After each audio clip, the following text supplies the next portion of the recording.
Quand vous entendez quelqu'un qui vous dit au nom du Fils, du Père et du Saint-Esprit, tu dis je respecte, mais il n'y a pas de rida. Mon cœur, il n'est pas à l'aise avec ça. Mais c'est ta croyance. Alors, c'est ça que ça veut dire, là, comme dit, comme Wali a dit, c'est-à-dire, attention, on est en désaccord, et n'attendez pas de moi la satisfaction. Vous n'allez pas donner une satisfaction de tout le cœur, vous allez donner un respect intellectuel. Vous voyez? Et il y en a certains qui confondent cette non-satisfaction avec le respect intellectuel avec l'adversité. Forcément, dès que je vois un juif, je suis contre. Dès que je vois un chrétien, je suis contre. On n'a pas dit ça.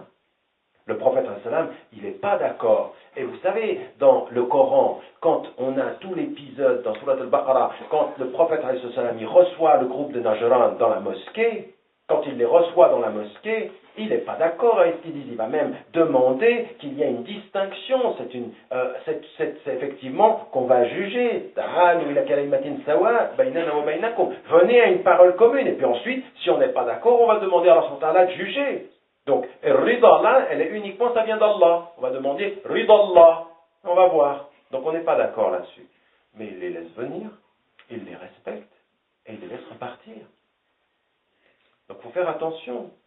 Ne pas atteindre la satisfaction entre des gens qui ne sont pas d'accord sur les termes religieux ne veut pas dire traduire ça en animosité, en adversité. Non, en respect mutuel. On sait ce sur quoi on est d'accord. On sait ce sur quoi on n'est pas d'accord et on se respecte dans nos différences. Maintenant, vous n'attendez pas que mon cœur soit satisfait et je n'attends pas que votre cœur soit satisfait. Je n'attends pas ça. Raison pour laquelle, oui,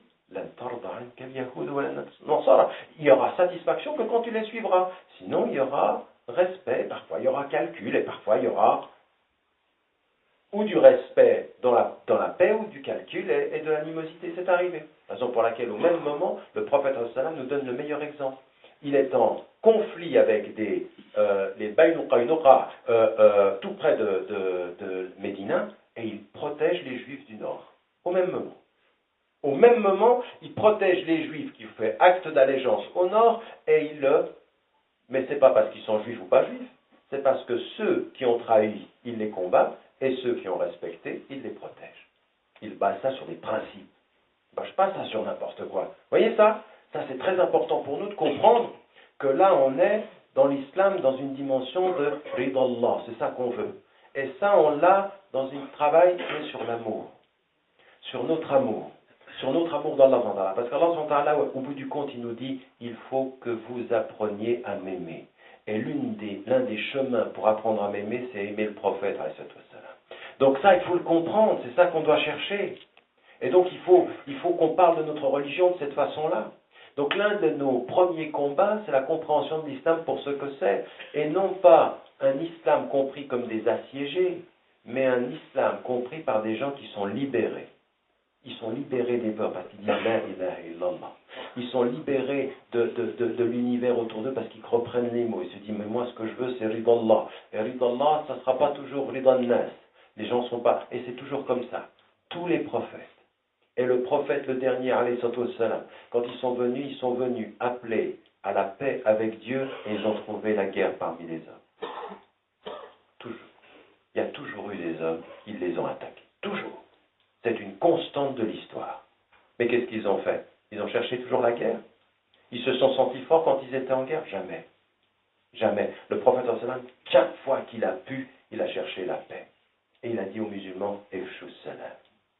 Répandez la paix. Il arrive à la Mecque, il sait qu'il va y avoir la guerre, et il dit, Efshus salam. At'imut ta'am. Sallu an-nasu niyam. Silul arham. Sallu an-nasu niyam. Tadkhulul jannata bisalam. Il dit ça. Il dit voilà, nous on est là pour la paix. Donc le but de l'islam, c'est absolument pas un djihad pour la guerre, c'est un djihad pour la paix.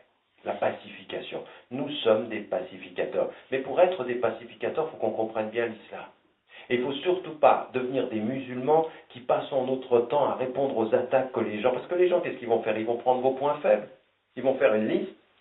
Voilà, les points faibles apparents. Mais ce n'est pas les points faibles de l'islam. C'est les points faibles des musulmans.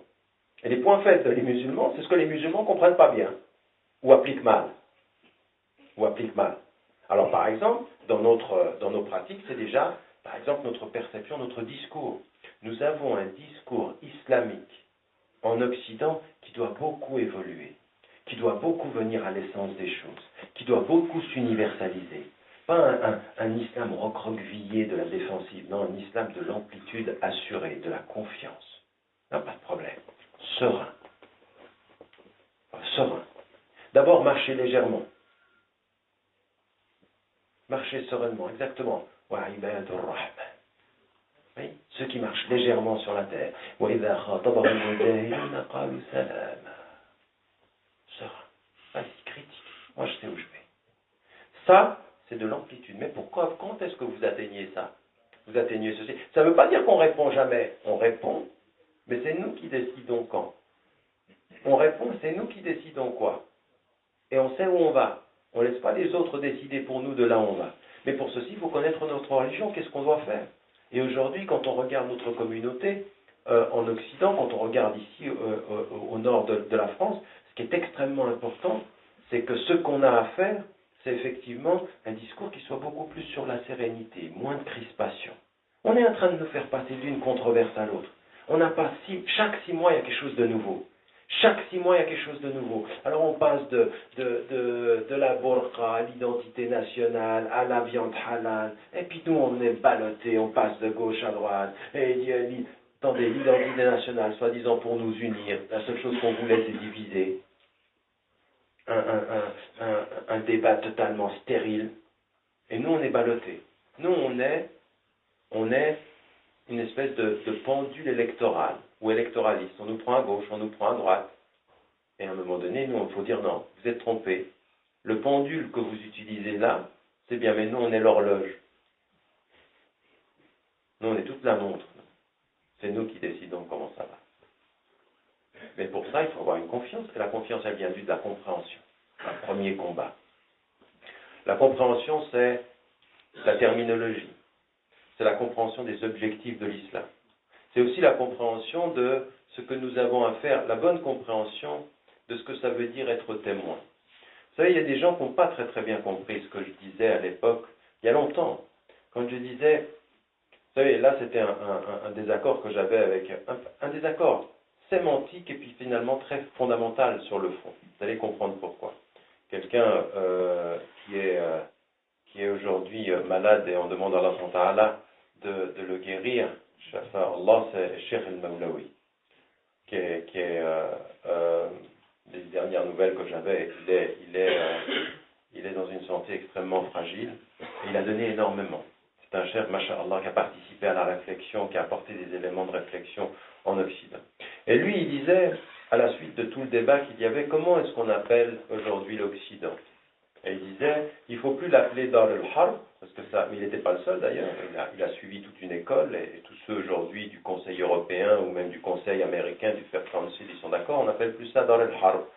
Alors comment est-ce qu'on l'appelle? Alors certains ont dit Dar al-Ahd, c'est-à-dire l'espace du contrat, on est en contrat avec la société.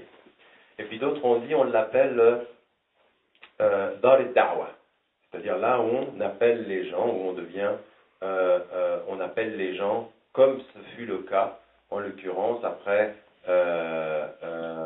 avant à la Mecque, à la période mécoise, et puis ensuite, après, sur le des billets, quand on a apaisé les choses, c'était le da'wa qui était devenu essentiel. Et là, on avait eu un débat avec un certain nombre de personnes, et moi, je l'avais vu, j'avais eu un débat sur cette question-là, en disant, moi, j'ai un problème avec ces deux concepts. Parce que Dar el-Ahd, je le comprends bien, ça veut dire l'accord. Mais vous avez toujours un accord entre deux entités. Oui. Mais quand moi je dis à la France, ou je dis à l'Europe, mais moi je ne suis pas une entité exogène, je suis européen. Donc j'ai un contrat à la limite comme tous les autres, un contrat social, oui. Mais je n'ai pas un contrat avec quelque chose qui est endogène. Alors je comprends bien, par exemple, encore quelqu'un qui nous a beaucoup apporté. Vous savez, moi je n'aime pas ceux qui, après avoir utilisé des savants, quand ils sont dans une